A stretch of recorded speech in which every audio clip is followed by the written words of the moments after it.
Hi, and welcome to Filmmakers Compass Podcast, a show where we talk about movies and, well, more movies. I'm D-Man, joined by CP. CP, how are you doing today?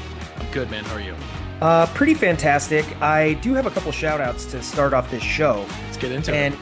yeah, I'd like to just jump right into it because first up we have Ivor, who followed up with our episode last week on the movie Scream by Wes Craven and ended up saying, disclaimer, I have not seen all of Wes Craven's filmography. The ones I have seen, I've only watched once. I'm partial to Serpent and the Rainbow, Nightmare on Elm Street, and Nightbreed. For favorite best horror films, always up for a watch of John Carpenter's The Thing, which I gotta agree Ooh, with that. that is a good movie. I know it's actually crazy the level of like influence and uh like how much that movie actually holds up. It's really incredible. Mhm. Evil Dead in the original, I Spit on Your Grave, Make Me Feel Dirty. Brain Dead, Dead Alive is a masterpiece. And he just goes on to say that he does really enjoy horror movies. So, Ivor, thank you for that comment. CP, those other Wes Craven films, have you seen those before? Yes, I have. Fan, not a fan? No, I mean, I'm a fan. I actually, Drucker submitted his list, and his list and my list are identical. So, Drucker, I'm glad to hear we're like this, bro. Drucker submitted a list too. Yeah, of his three favorite Wes Craven movies. Yes, I actually did see that where he ranked them Nightmare on Elm Street, Scream, and Red Eye. Yep, and I agree. That's the So, list I would do. yeah, Drucker, thank you for that, which I really appreciate. I know I responded directly to you on that comment and said that I would just reorganize those same three, where I had Scream first, Red Eye, and then Nightmare on Elm Street. So differed a little bit from you guys, but I don't. You guys Actually, I are would lie. I would do Nightmare on Elm Street, A New Nightmare, then I do Scream, then Red Eye. So, there you go. on one of our social media posts, CP. Somebody came out and actually sort of called us out on Nightmare on Elm Street, and they said that New Nightmare literally is the best Nightmare on Elm Street film and that it allowed or that it walked to allow Scream to run. I'm listen. The only problem is you don't get a new Nightmare without Nightmare on Elm Street. Yeah, I mean, the I original mean, is pretty creepy too. I think its influence is undeniable, and the fact that again, like so many other great movies, they had no business succeeding with everything stacked against it. So it was Indeed. good to Well, hear. Drucker also chimed in on the new HBO Harry Potter remake and said, I guess the movies are old enough that it's time to remake it. Yes, I agree. It's crazy. I'll probably watch it anyways, but probably not going to be happy about it. LMFAO. So, Drucker, thank you for the comment. I know he was actually referring directly to something that HBO had shared regarding the 2026 HBO Harry Potter remake. I think it's, what is it? HBO Discovery? Is that the streaming channel? Max? It's just called Max now. Yeah, okay. I just know it's that like bright blue icon, which is probably really good for their marketing. It's bright blue and it has the letters MAX on it. Yeah, that one. I'm telling you, I just look at the colors. Like I don't read any of the icons. I know Disney changed theirs to that like turquoise blue. Like I just look at the colors, and if they look the same, then I get lost. Like I can't find Amazons all the time. I'm always like, what the hell is this icon? So anyway, yeah, I mean, them remaking Harry Potter, it does feel a little early given the iconic stature of particularly the actors and the cast involved in the original Harry Potter films. You know, there is an entire generation that when you say Harry Potter, they think of Daniel Radcliffe. There's just no way around that. So by recasting it, we've talked a little bit about this. What new are they bringing to the table? Are they going to expand on elements that were originally omitted from the films that were part of the books? Is there an episodic nature to the show that will draw the story out in a new and unique way for people that maybe have never watched Harry Potter? I don't know. Could be cool if they do it right. It could be a lot of fun.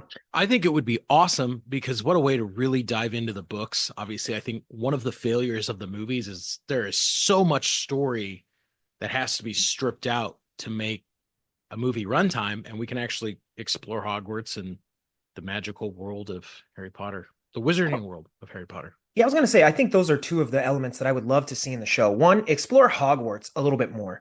We get the common rooms, like A little bit, like maybe a couple, times in the movies where they hang out there. But I would like to explore the castle and the grounds itself more, as is done in the books, and as well as kind of get a feel for what it would be like to, if you were a student at Hogwarts. I Mhm. can remember being a kid and hoping that I would get my letter, but it never came. You know, I Yeah. ended up at public school in Indiana, but sorry, no Hogwarts for me, but yeah. So that would be pretty cool. Winesettle jumped in on the James Gunn post and said, "Was there some liquid courage creamer in CP's cup?" Referring to your newfound love of James Gunn. That is a doctored AI video, and I will stand by it. It I am really no isn't. fan of James Gunn.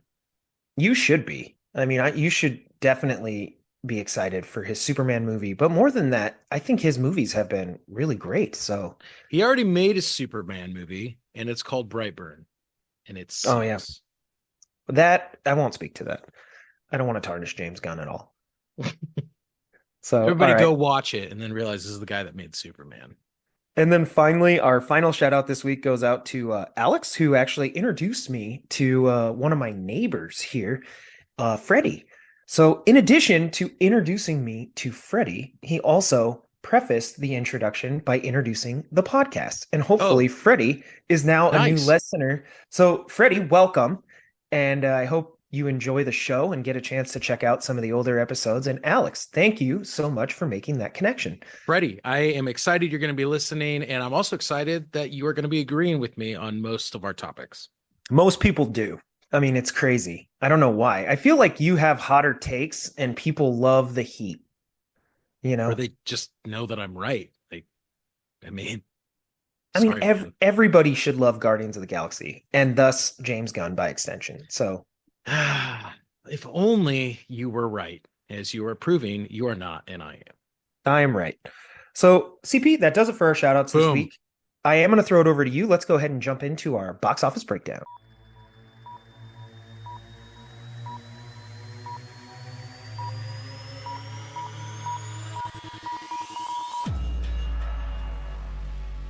All right, everybody.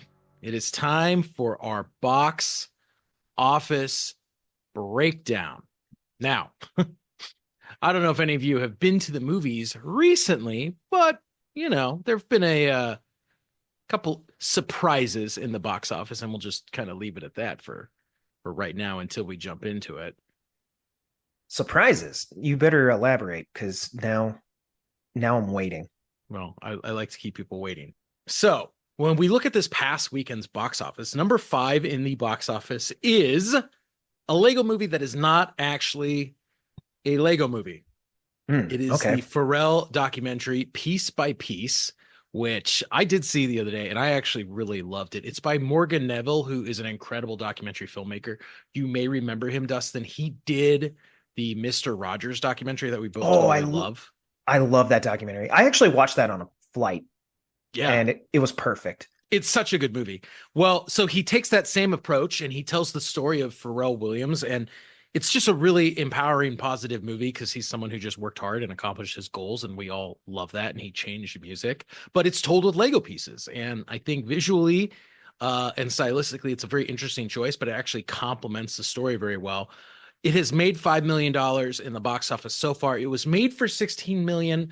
I'm really wondering though. I'm thinking this is going to have dropped out of the top 5 by next weekend. I just don't see it getting the mainstream traction that Now I have a question. it should. $16 million. Is that going to the Lego style of I'm this assuming film? that's all the animation element of the film. Because that seems like an awful lot of money for a fairly stock documentary if you were doing it, in a traditional style. Mhm. I mean, I would agree. Granted, there's a lot of interviews with celebrities, but they're interviews. So Yeah, I mean, I'm assuming a lot of them will do it without getting paid. I mean, maybe you know, covered travel or different expenses associated with the interview, but not necessarily um, paid straight up to talk. yeah, right. So number 4 in the box office is Joker Folia Ado, Oh, which this movie's got legs. everybody has been talking a lot of smack on. And so there's no surprise there. Now, what's interesting about Folia Ado is it is only made $53 million domestically, but the worldwide box is 167 million. So it's creeping up to 200 million. Again, you posted a video about this this past week. I think the real surprise is the last one made over $1 billion. And we know Warner Brothers thought they were going to be sitting on a jackpot here. Yeah, I mean, my guess is that their expectations were this would not lose money. I like minimum expectations are listen, green light, even if it sucks, it won't be so bad that we lose money, and then that's the exact scenario they find themselves in now, which kind of sucks because on one hand, you know, as exciting as it is to get more comic book movies, it was also a little different style of comic book movie.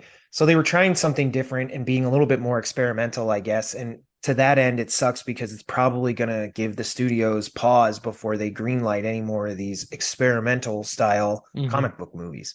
Yep. So, and the fans were not kind. They were not gracious in, taking on that experiment. If you just scroll through the feeds on social media, I mean, it's pretty. People were not happy. It's brutal. So that's a problem. And fans complain all the time that we just keep getting the stock fare. Well, that's what people pay to go see, and that's what makes the money. And so, unfortunately, yeah, the studios are going to give pause to anything that goes outside of those conventions. Yep. No, you're absolutely right. Number 3, Beetlejuice. It is still hanging around, and I don't think it's going to go anywhere before November, just because now we're in the heart of the holiday season. It has made $500 million, and Dude, I don't think anyone saw that coming. People don't. can retire from that movie. I guarantee it. Oh yeah, they literally just printed money. And you know what? That's actually, of all the movies I've gone to see, that is probably my favorite of this holiday season so far. I really enjoyed it. Number 2. Now, you probably have seen this. I'm not going to comment on the Beetlejuice. We all know my thoughts.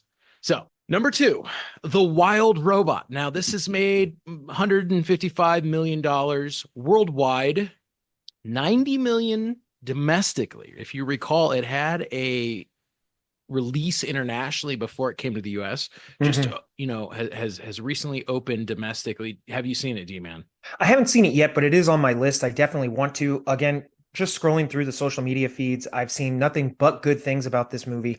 In addition to the fact that CP, doing a little reading about this film, The Wild Robot embodies the new sort of animation budget that most studios are pushing, which is, other than Pixar, most animation studios are trying to make animated feature films for roughly like 50 million or less. Where a traditional Pixar film is probably in the budget of like 200 million, right? It's got to make a lot of money. Yeah. And so they've been able to get those budgets down. So for instance, Transformers 1 adheres to this. It had a much lower budget than 200 million. So it doesn't have to get super, super high in order to make some money. So The Wild Robot and even Transformers 1, I think, are proving that yes, maybe when you're comparing those box office results to like the overall highest grossing movies of the year, they're not in that ballpark, but are they making money? And I think they might be. That's really cool. I like that a lot. No, I agree. And number 1 in the box office. Now, I don't think anyone saw this one coming. It is another movie about a clown. Instead of the Joker clown, it is Terrifier 3. Oh my God. Which Terrifier 3 has made $30 million worldwide, 25 of that domestically. Perfect release time. I mean, they knocked it out of the park. I don't know if anybody even really wanted to compete with it. Right in that Halloween spirit horror movie, it took up. And can we say, what's the clown's name? I don't even know. I haven't even seen the other 2 Terrifier movies. Can we say though that like this guy's starting to become an iconic looking villain? Oh yeah, no, totally. Like he's coming in hot. Like he's recognizable. He's showing up at haunted houses. That costume is around. I'm like, I think if we're getting a third movie and it's number 1 at the box office, this is here to stay. We're gonna get 10 more of these sequels. You know it. I mean, at this point, yeah, right. So good payday. I mean, again, what do you think that was made for? A couple $1 million. Like it's a horror film. Dude, horror still rakes in cash. I mean, they're doing well. I mean, like I said, Beetlejuice, obviously that was a payday for most of the actors. Tim Burton, that's where most of that budget went. And I'm like, the studios raking in cash, everybody's retiring. They just, and then you have a horror movie like this, and you're like, we got a franchise, we can print money, we could do it. Yeah. We can make another one every 2 years, or probably every year. Yep. Side note, speaking of that, CP, I actually also was reading, I don't know why I was reading about all these movies. I was reading about The Fablemans, and I ended up reading about Teenage Mutant Ninja Turtles. Hmm. And apparently, the original Teenage Mutant Ninja Turtles released in theaters. And after the opening weekend on Monday, the studio greenlit Secret of the Ooze, and that movie got released in theaters less than a year later, Oh, wow. They're which just is like, print money, wild. just go. Yeah, they were like, they literally someone went to a meeting at the studio and they're like, listen, we have an opportunity to print money. And if we don't do it before the demand for TMNT starts to peter out and die, we are so screwed. So go now. And they made that movie in under a year and released it. Like, Wow. amazing. Yeah, yeah, totally. That's crazy. So, but dude, Terrifier, I think they got a thing. They Hit the did it. jackpot on that one. Yep. Just real quick, when we swap over to the worldwide, pretty much everything is kind of what we were expecting. Again, the Beetlejuice, the Terrifier aren't necessarily the biggest movies in the worldwide box office. We're seeing a lot of, as you would expect, The Wild Robot is really the movie that is doing the best overseas. However, Joker is still the number one movie in many markets, which I do find surprising because maybe international audiences don't seem to hate it as much as American audiences do. Yeah, I don't know. There we go. That's the box office. Thank you, CP. Love it. Well, speaking of Terrifier and clowns and villains, our topic this week is villains. In honor of Halloween and sort of all the costumes and debauchery surrounding that. I wanted to talk a little bit about just villains in film. So we're not focusing on any one specific film. We'll be talking about Star Wars and comic book movies and horror movies and different things. I wanted to explore the topic of villains a little bit. And so I want to throw it over to you out of the gate and sort of ask you, what do you think makes a really weak villain? Like, why do most villains fail? And then we'll sort of go from there and take a look at then why do the ones that become iconic work so well? So why do you think most villains fail? I think from a grandiose scale, the reason why most villains fail is I think they're just cardboard cutouts. I don't think a lot of writers truly put time into exploring the motivation behind a villain. They don't add the same complexities that they do for the hero. They're just like, bad guy, that's all we need to know, and then we're going to focus on our hero over here and flushing their character out. I don't think enough time is always given to the villain, and the great villains have good, compelling backstories. Their motivations are clear. We understand why they're doing, and more importantly, it's a villain who believes in what they're doing. And far too often villains come off as kind of very stock henchmen type. They're just the bad guy, the thug, the criminal, whatever. I think an example of a villain that was stock that I was really excited for and ended up not panning out was Oscar Isaac's X-Men. Was it Apocalypse? Oh, Apocalypse. Yes. Yeah, I thought his version of Apocalypse, while I was very excited based on the trailers, and then obviously we're coming from First Class, Days of Future Past, all the momentum pushing towards sort of this epic, world destruction level battle. And then we end up getting this villain that really fell flat for me. He just sort of is resurrected. He was like, I want this power that is mine. It's my right. And I am evil, join me or die. And you're like, what? This was the best? Yeah. God, that's crazy. And that was, for me, that was one of the most massive letdowns because X-Men itself, the 20th century, Fox version has been a roller coaster. I mean, there's really high highs and really not Yeah. good ones. I mean, X-Men's probably really a fantastic example of villains in general. They have absolutely horrible, shitty villains, and then they have some of the most iconic villains. Yeah. You know, you think of Stryker in X2 and his relationship to Wolverine and what he's trying to accomplish, you know, how he's sort of connected to the history and all that. It works. Like you said, the backstory's fleshed out. His motivations are clear. He's trying to manipulate Logan. And then you have, obviously, Magneto, Yep. who is maybe one of the most iconic villains of all time. So here you have a character whose backstory, right, the Holocaust, and Mhm. his experience going through that shapes his worldview. Mhm. And then not only that, but you have, I think, one of the clearest examples as a dichotomy between Magneto and Professor X of selfless and selfish. Yep. I think the most perfect scene to sum this up is in Days of Future Past. They go to save Raven, Yep. who at this point in the plot, basically her blood is the tool that will, uh, power the villain's plans into the future, and so they Mhm. need her blood. Mhm. And they get there, and Charles is like, "Okay, we need to save her. We got to get her out of here and then protect her." And Magneto just boom whips out a gun, and he's like, "Nah, it's way easier to just kill her." Even though Raven is with Magneto at Mhm. this point, she's not Yep. with Charles. She's Yep. on Magneto's side, and even when he pulls out the gun, she's like, "Whoa, whoa, like what is happening?" Mhm. And you have Magneto sort of step in here, and he's just like, "No, to stop the villain's plans and further my own agenda, it's way easier to just kill you." But like a hero using their honor and their code of ethics would be like, we got to find another way. There's another way. We can figure this out. Just Yeah. everybody calm down. Magneto's like, absolutely not. You're Mhm. dead and you're worthless to me if your blood is what powers this plan. Yep. And I love that scene so much because it so shows why Magneto can never really be a hero. He can never truly be trusted. And this plays out later in the film because Raven ends up confronting him, I think in like a phone booth or at like a train station or something. Mhm. And she thinks he's going to kill her right there, and he's like, "It's too late. They already have your blood, so we're on the same side again." Yeah.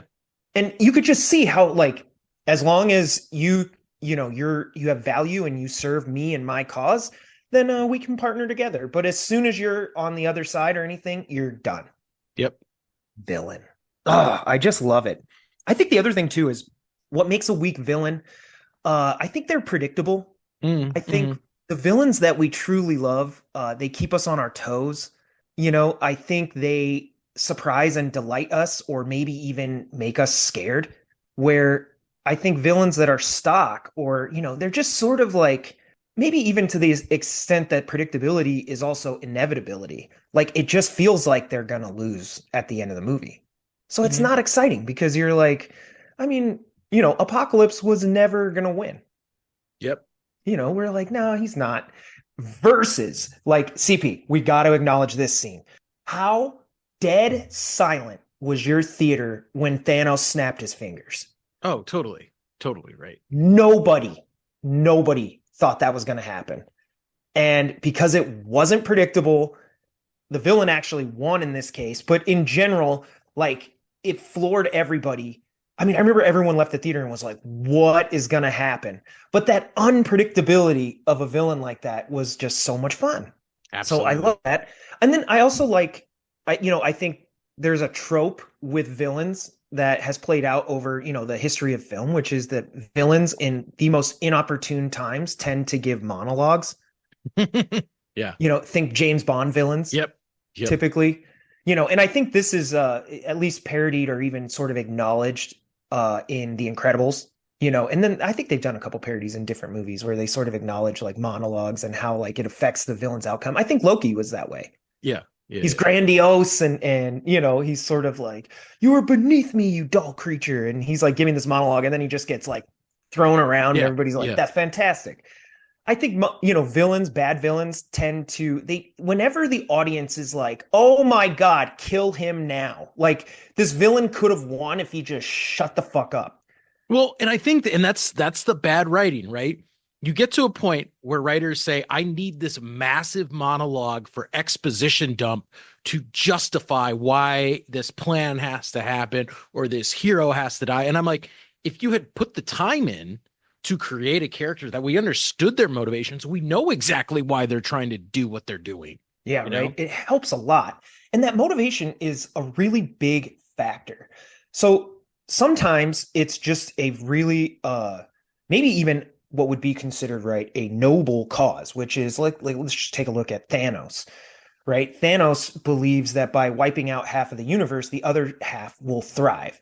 Now, he even determines that he wants to do this randomly in order to keep it fair, so that he's like, whoever remains, should feel lucky to be here, and they should be able to take advantage of all the resources and everything that becomes available to them, and live out fantastic lives. Now, that I'm not saying like literally wiping out half the universe is noble, but the idea of trying to get people into a position where they can thrive is noble. Well, and especially when you look at Thanos' perspective, he is so committed to this belief that he sacrifices his own daughter. Which, again, selfish. She's in the way. It's like, and it needs to happen because you have to show the levels to which a villain will go to in order to achieve their outcome. And sacrificing his own daughter shows us, the audience, that if you get in his way, he will kill you. Mm-hmm. And it just elevates the stakes so high. It's so well done. But I love his motivation and even his backstory, which is that his home planet was, ravished by population overcrowding. Mm-hmm. It was a civilization in decline because it just got too big for its own good. And from that history, he learns that, hey, that's not good for anybody. We all lose. So how about half of us lose and then the other half don't? Mm-hmm. You're like, okay. I mean, I remember people saying after we went and saw Infinity War that they were kind of like, I mean, I kind of get it. Like, and that's always a good sign. If the audience, even though it's not right, they're breaking that moral code, which is you have to kill half the universe. If the audience is like, yeah, I mean, we can't do that though. Like, I wouldn't do that, but I get it. Mm-hmm. Then you have something, because now you can relate to that villain, which is quite remarkable, because, okay, I want to take a look then also at, we have to talk about the Joker if we're going to talk about villains. Well, which Joker? There's like 5 Jokers, so you got to pick which one we're talking about specifically. Let's go Heath Ledger in The Dark Knight. Dark Knight Joker. Okay. Yes, because one of the things I want to acknowledge with the Joker is, well, okay, I have 2 things that I want to acknowledge. First of all, he in this movie is a perfect foil to Batman, which is another quality that makes a great villain, is that they challenge the hero to their core. Mm-hmm. They make the hero question everything. Mm-hmm. I think literally there's a line in the film, The Dark Knight, where Bruce Wayne's talking to Alfred and he says, now I know what I would have to become to defeat a man like him. Mm-hmm. Right? Yeah. The Batman is questioning everything. He was going to turn himself in. He was going to reveal who he was. Yep. I mean, he's literally questioning the concept of Batman in general. Yep. And then I love, to literally test Batman to the core. He literally says to the Joker, I only have one rule. And he's like, well, then the only way to live in the only sensible way to live in this world is without rules. And tonight you're going to break your one rule. Yep. And he's challenging Batman at a level that literally isn't physical. It's, can Batman even exist? Mm-hmm. Like, seriously, can this even continue? Because if this is what it's coming to, then I don't know if it can. It was exemplified perfectly. But before, I'm going to throw it over to you, but before we do, I wanted to acknowledge, I want you to talk about this. The other thing with the Joker, you talked about motivation. I think the Joker has one of the most difficult motivations that you can show on screen, which is anarchy, chaos. He doesn't have a backstory, which is actually his backstory. And how do you do that in a way that makes sense to people? And they break it down for the audience. At this point, the Joker's like a terrorist. He's a madman, right? Most of the movie, he's doing these things and everybody's sort of like, why is he doing this? I think Alfred gives that story about like the bandit yeah. and the rubies, and he's just throwing them away. And Batman doesn't understand this guy. And the Joker even describes it, himself as like a dog chasing cars. I don't even know what I'd do if I could got one, But this theory of chaos, he also has this one scene with Harvey Dent in the hospital where he explains, uh the plan. If I blow up a truck full of soldiers, everybody, is okay with it. They're like, huh, that sucks, but I got to go to work tomorrow. But if I blow up one little mayor, everybody loses their minds. And I remember thinking after that scene, same thing like Thanos. I kind of get it. Like, he is talking about something that is true. And that level of relatability stretched Heath Ledger's Joker so far that it was like, obviously, I'm not going to do that. I don't support the Joker. I want him locked up and gone. But you kind of get what he's doing, right? He burns money. He doesn't care. He's like, all those external motivations that most of us fall back on. He's like, no, I just want to show people how ridiculous everything is. And you're like, he's not wrong. So, okay, I want to throw it over to you because the Joker. Take us in there, CP. About why the Joker's a great villain? Yes. Well, I think the other part of what makes a good villain is, aside from having a plan they truly believe in and a fleshed out backstory, or interesting characterizations attributed to him, I think the other big thing is great villains test heroes. They give them choices that are losing and force them to choose the lesser of two evils. I mean, again, we see the Joker do it. He's like, hey, Batman, there's a boat of criminals and there's a boat of innocent people. And if they don't kill each other by midnight, I'm going to blow up both boats. What do you do? I mean, yeah. I think another classic example, and unfortunately, as cinema's evolved, I think this has become a little campier in most of our memories. But let's think back to the original Superman, right? Lex Luthor is like, Superman, you're committed to all these values, truth, justice, and the American way. So here's the deal. You can either save the woman you love, or you can go save 80 million innocent people in California. Choose. And that is what a good villain does. They make you choose between two losing scenarios. Yeah. I mean, again, Green Goblin, hey, save those people on the trolley, or save the girl that you're in love with. I'm dropping them both off the bridge. Yeah. Can you do both? Sometimes you can't. Yeah. And that choice is really what ends up defining a hero, or really all of us. Yep. It's what we decide to do in that moment. And if you set it up properly, like you said, you really, really test the hero. I don't know. That's incredible. Because you have other villains like Hannibal Lecter, who he's not Buffalo Bill. He's not technically the plot antagonist that Buffalo Bill is, right? By kidnapping and all of that. But Hannibal Lecter is the villain. And here you have a villain embodying creepiness. Yeah. He's just uncomfortable. He makes us uncomfortable. We're in the presence of somebody that it's like, I would not want to be in that jail cell with him. Yeah. Or even outside of the cell and talking to him because he seems manipulative. We can't trust him. And I think that's a great quality in good villains, is they make you uncomfortable. They make you sort of question things about yourself. And the heroes, they do that to the heroes. But I think Hannibal Lecter is definitely that. I mean, eating people, yeah, that's pretty villainous and evil. Yeah, that happens. And then obviously, CP, we got to talk a little bit about Darth Vader. There's Darth Vader as the iconic villain that is, the cape wearing, iconic helmet, and the Darth Vader that we know. And then there's Anakin Skywalker, the man behind the mask. So I think one of the things that's interesting about Darth Vader is when you look at A New Hope and look at it as a solo film, I mean, Darth Vader is actually a fairly stock villain. He doesn't have like crazy motivations. At that point, he doesn't even really have a connection to the hero. Those things are developed over the trilogy. And I think now we can't not see it within the context of the original trilogy. No, but I mean, you're right, because all we get, if you watched, 1977, when everyone went and saw Star Wars, Darth Vader was the man who killed your father. Yeah. That was it. Yeah. I mean, I guess that is technically mystery, but again, we don't really know much about him. Even his own relationship to the Emperor and the Death Star, he's kind of, just the dude who walks around force choking people. Yeah, he's villainous, but fairly kind of stock. Although I will say, like, obviously the iconic design of Darth Vader is intimidating. So he's definitely intimidating. Like, I remember I saw this video on social media one time where it's Darth Vader's entrance when he literally walks on the screen for the first time. Like the door opens and then he walks in. It's like dun dun. It's those bellicose, music and everything.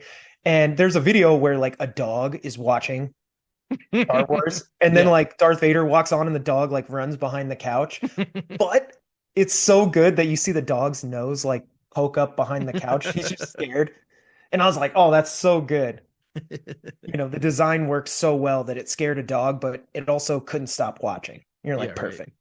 I think one of the reasons that Darth Vader works so well is that once you do get to that reveal, I am your father, and that connection is there, I think it stretches the idea of sort of how do you become a villain, right? Mhm. And are you destined to sort of follow in your lineage? And I think that was a great challenge to the character of Luke Skywalker and even us, the audience, because now it was like, if that could happen to my father, it could happen to me, obviously.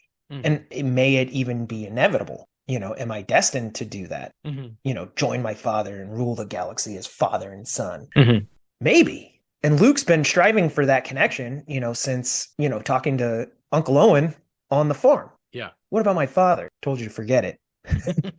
All right, I won't quote Star Wars. But yeah, I mean, I love Darth Vader because of that. And then obviously, as a villain, Darth Vader also has a redemptive arc, which is not always the case. So villains don't always get redemption. Yeah, but the thing that matters about Vader's redemptive arc is it's directly tied into who Luke Skywalker is and what his fundamental worldview is. He believes that his father can be redeemed, and he is proven correct at the end. And so in that way, Vader is the perfect foil to Luke. Yeah. The destined savior who let everybody down and succumbed to the dark side, as opposed to Luke, the one that, stayed true to light. And I love too this idea that in Star Wars, when it comes to Darth Vader and the villain, that by Luke proving that redemptive quality, it embodies the overall nature of the Force and sort of the lesson that I think Star Wars teaches us all, which is this idea that you could become a villain. It's good versus evil, and it's, white and black in terms of the dichotomy there. But you can also choose good. Mm-hmm. When you see through the Force, how Luke is able to gain this understanding at the very end of Return of the Jedi, and, you see Darth Vader choose good, such a powerful moment. Yeah, right. I don't know. I love that. Some villains, they also do a good job of eliciting sympathy. We kind of feel for them a little bit, right? Like Loki himself is like this entitled, adopted kid, but also behind that entitlement is like a really hurt person who just wants to, sort of fulfill the destiny that's always been laid out before them that they're being denied. And so sometimes I think great villains might not even be scary, but they're scary in the sense that like they're hurt. They just need, you think of Mr. Freeze in Batman. He's just trying to save his wife. Well, sometimes. Well, I mean, in BTOS in the animated series or in the movie Sub-Zero, yes, he's a very sympathetic villain. In Arnold's version, he's kind of a punchline. Yeah, punchline. And then CP, okay, so obviously we have sympathetic villains, and sometimes they're able to, garner our tears. But also you have, like, when you look at the Marvel movies, they have this trope, particularly in the Infinity Saga, where stand it.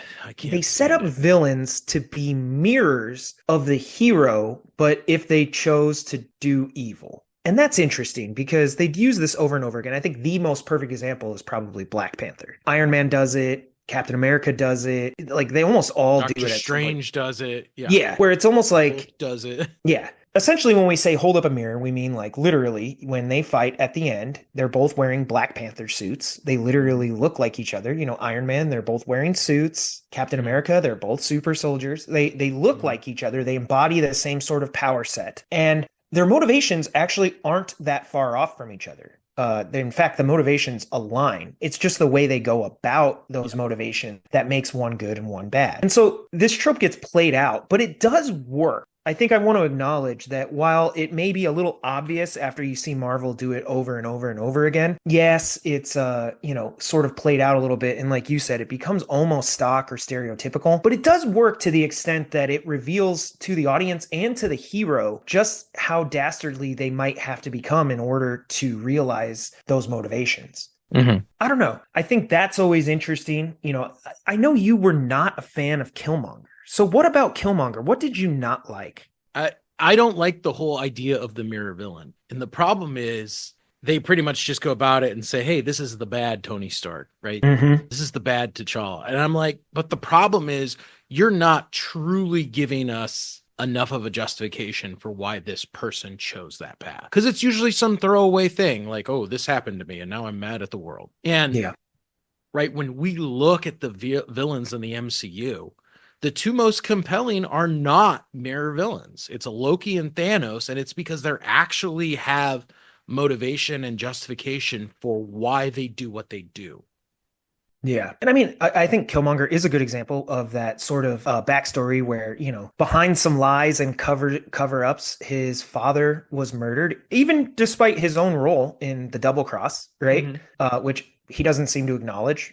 He's just like, I lost my father and I hate the world. Mm-hmm. I feel like I'm entitled to something and, my birthright, which was robbed of me. And I feel compelled to, come claim what is mine. Yep. But generally, right, it's just that sort of little backstory that's just like, I'm against the world. Yep. And they do a good job. I don't think I think Black Panther does a great job of a mirror villain if you're going to do one. But yeah, if you don't like them, then I guess that makes sense. I mean, that's just my view on it. And especially at that point, the first kind of major mirror villain I think that came out was probably Abomination in the Hulk movie. Yeah. And it was new and fresh, but by this time we've seen it 7 or 8 times. I'm like, well, why retread the same ground? We could break formula a little bit to keep it interesting. Something else I want to acknowledge just before we start, going in a slightly different direction is villains themselves are not always people, Mhm. right? They can That is a be good point. circumstances, I think what are the lists? It's like man versus nature, it could be a storm, it could be a virus, it could be, Yeah. obviously those, when you start venturing outside of people, you lose things like those motivations and the direct connection maybe between two people. But at the same time, villains can still elicit that fear. They can still look and sound, threatening. Mhm. So a villain doesn't always have to be a person. I don't know.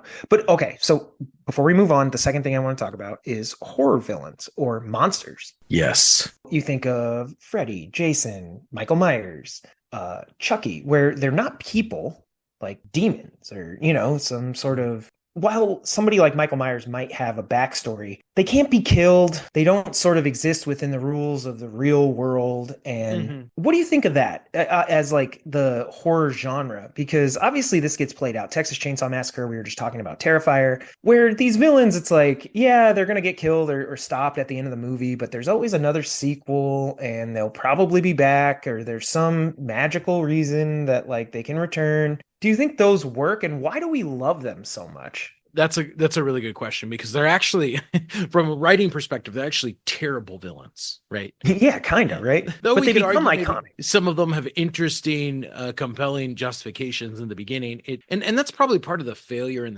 in horror movie sequels, right? As it goes on, whatever justification or meaning there is for the villain taking up this villainous, heinous behavior, it kind of deteriorates into this repetitive formula. And that's probably why, no one looks at Jason X and is like, that is the best Friday the 13th movie. I guarantee it, Yeah. Because at least in the first one, you're like, well, Mrs. Voorhees has a little bit of a vendetta against the camp counselors. But when Jason goes to space, no, he doesn't. There's no justification. Well, and then you have like monsters that are not monsters as an embodiment, in a human form, which is like maybe Jurassic Park or Jaws. Or aliens.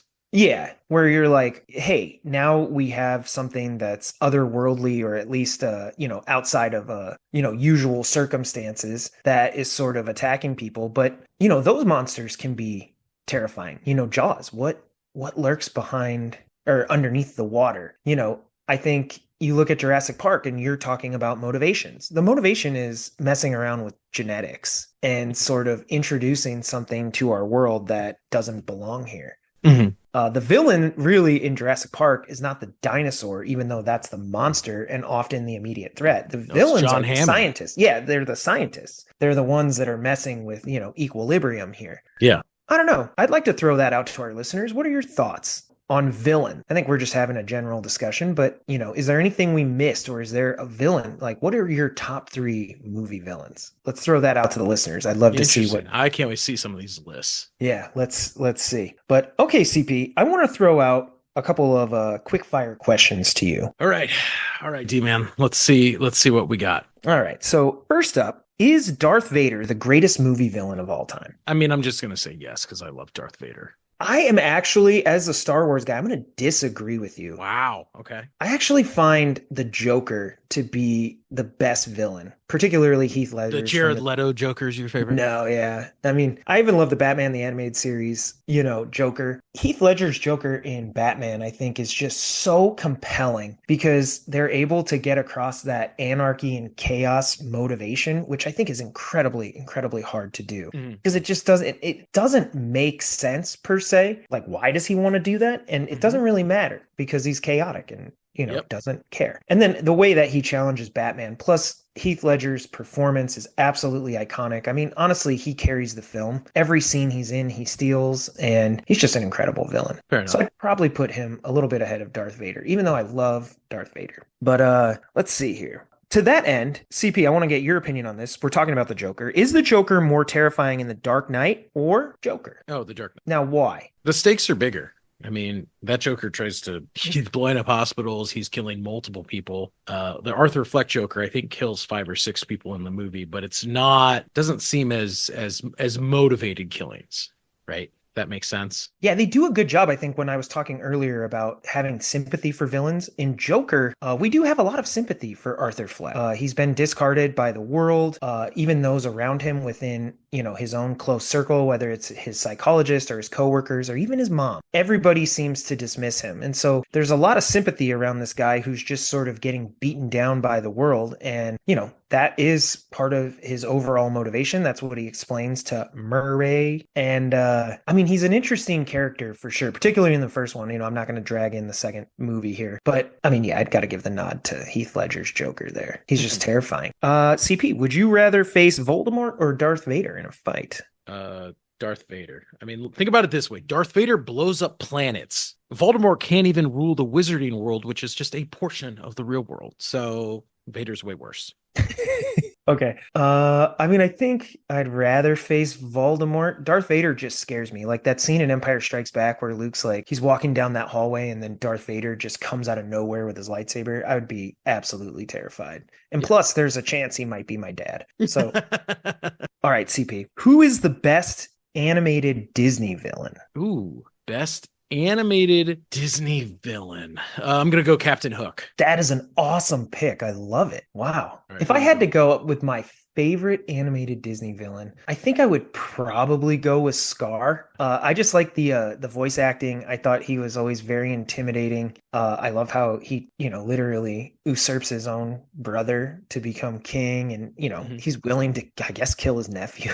Yeah, he's pretty dastardly, and I think the voice acting by Jeremy Irons there is incredible because every time he talks, it's just amazing. Yeah. Who would you describe as maybe not? It doesn't have to be the most, but who is an overrated movie villain that everybody's like, oh, I love this guy, and then you really think about it. I mean, I think we talked about Killmonger. It's got to be one. Mm-hmm. Everybody loves Killmonger, but I think you're on the fence about like, I don't really like it. I'm gonna say Galactus from Fantastic Four. Wow, yeah. Stunning. That is quite a pick. Is that because he's just like he just consumes worlds and he's not? It's like so big and like beyond what's a reasonable villain. Like his motivations are just to eat planets. Kind of weak. He has a ship the size of the solar system. I'm like, okay, like that's just beyond like comprehension. Yeah, like what's like a reasonable villain? It's like I'm like, okay, you went too big there. I would say the most overrated movie villain for me is time dilation in Interstellar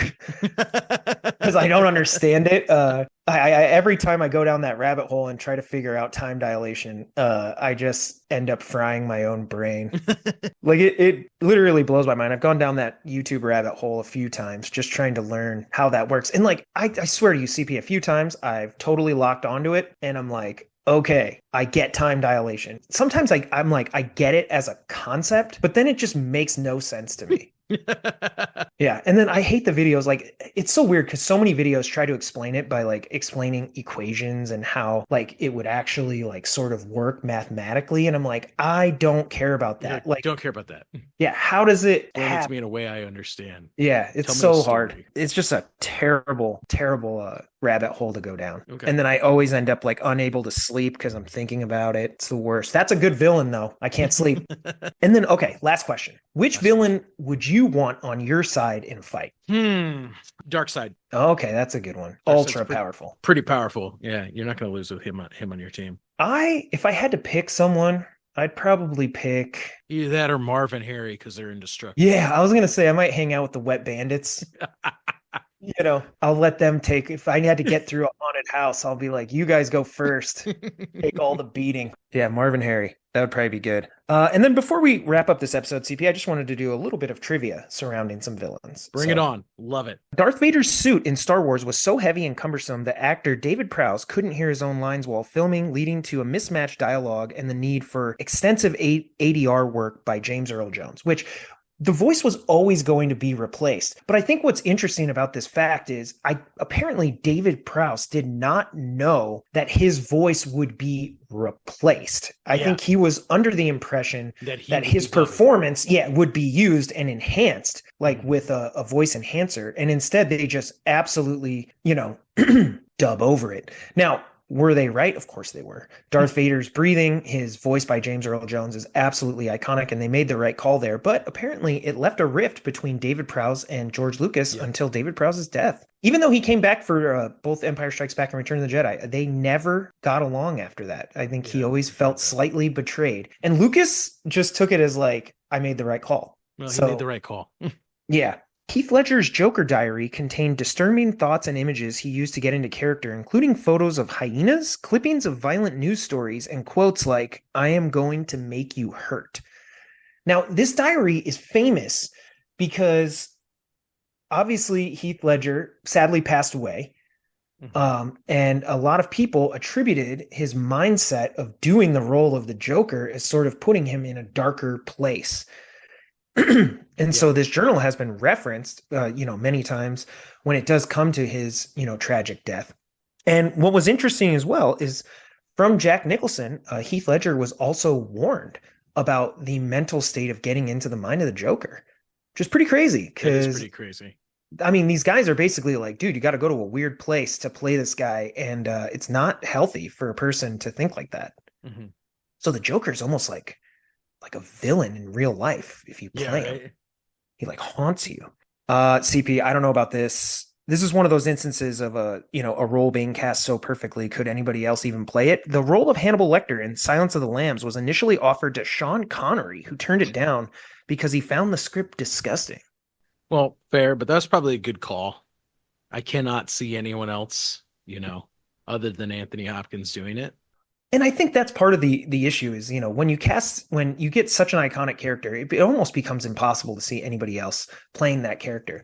Now, in the role that we saw, right? So that's not to say that we haven't gotten a younger version of Hannibal Lecter. We haven't seen anybody else take on that character. You can, but, could you see anybody else in Silence of the Lambs replace him? Mm-hmm. I don't think so. That would be really, really hard to do. Do you think The Dark Knight would be The Dark Knight if Joaquin Phoenix was that version of the Joker? No, I don't think so. Some actors are just so perfectly cast. I remember in film school, someone reshot a scene of the opening scene of Pulp Fiction. And I just remember being like, of all the movie scenes you could have done, why are you trying to recast Sam Jackson as Jules? You can't. Yeah. Right. It is a role that actor has become synonymous with. So why even try? And there's some of those villains that I'm just like, no one else could do this. I agree.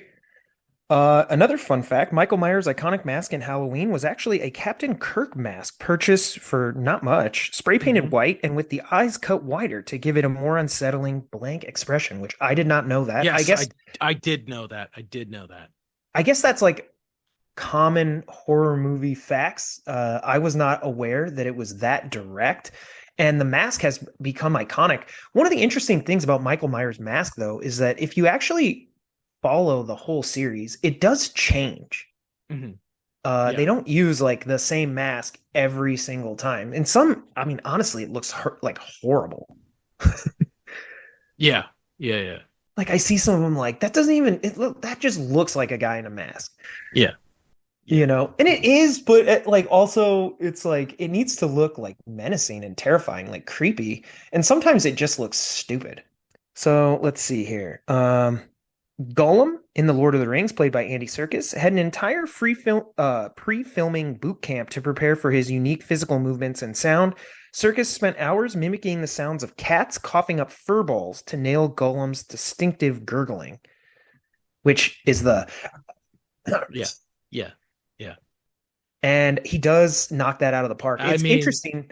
Gollum's place in cinema history as one of the most complete versions of a live action actor embodying a digital character. hmm yeah.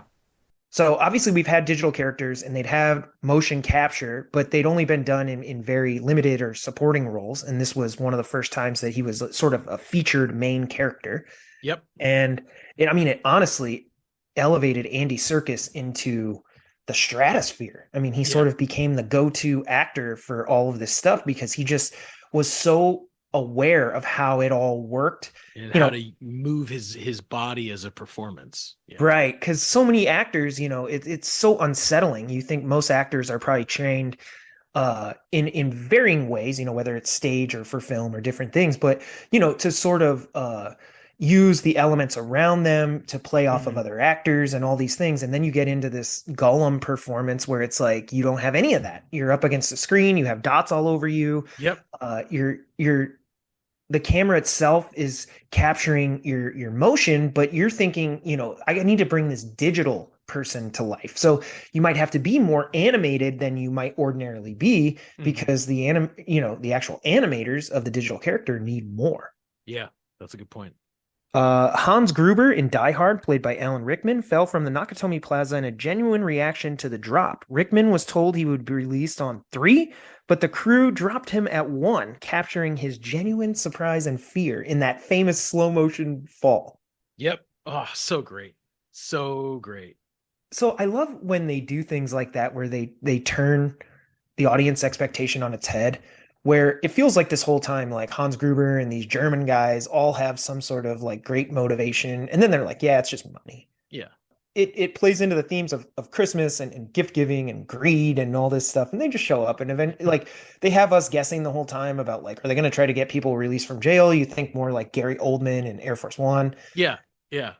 and then he's like, no, we're just bank robbers, and you guys He all is an thought, excellent thief. yeah, which I love. I love that. The Wicked Witch of the West in The Wizard of Oz suffered third-degree burns during the scene where she disappears in a cloud of smoke due to a trapdoor malfunction.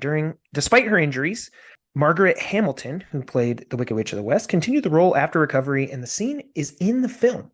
Yeah. I heard that. So that movie was plagued with a lot of weird things. The more I read about that movie, the more I'm actually amazed at it because it had no business even being finished. Yeah, right. Finally, we'll do the Penguin in Batman Returns, played by Danny DeVito, wore custom-made flipper-like gloves. To fully immerse himself in the character, DeVito stayed in character between takes, remaining gruff and speaking in his penguin voice to cast and crew. So, I mean, obviously, this is a common actor thing where you stay in character. Mhm. I will say that version of the Penguin was always really creepy. I mean, Danny DeVito plays him so disgustingly Coughs up, like, gross. the black blood. Yeah, he like bites people's noses and Yeah. I hate that guy. All right, CP. Well, that does it for our episode this week. That does it. Just talking villains, having a little bit of fun. I think these are conversations that if you and I got together, we just end up talking about anyway. There's so many movie villains that, I mean, obviously in, an hour-long podcast, we can't get to and address everything. So to our listeners, obviously, we know we missed a lot of stuff here. There's villains, we could have spent an episode talking about Disney villains or Star Wars villains or comic book villains. Yeah. We could have gone any different direction with this. So we totally understand that we did not get to everything. And if you would like deeper discussion into some of these villains, we might be able throw to some comments. Yeah, might be able to do like Pose a deeper some dive. questions. Yeah. So that would be fun. You could probably do like romantic comedy villains, or you could have a lot of fun in different genres. I don't know. Maybe we'll get to that. But to all of our listeners, thank you guys so much for tuning in. Hope you enjoyed this show. And we'll be sure to continue these conversations, especially based on your guys' comments. So you can follow the show at filmmakerscompass.com, where we have a feed of all past episodes, as well as all of our social media links, which is at Film Comp Podcast or at Film Comp Pod. You can follow me at Big Kid D-Man, and CP. You can follow me at NDCal5. Thank you for hanging out and talking movies with us.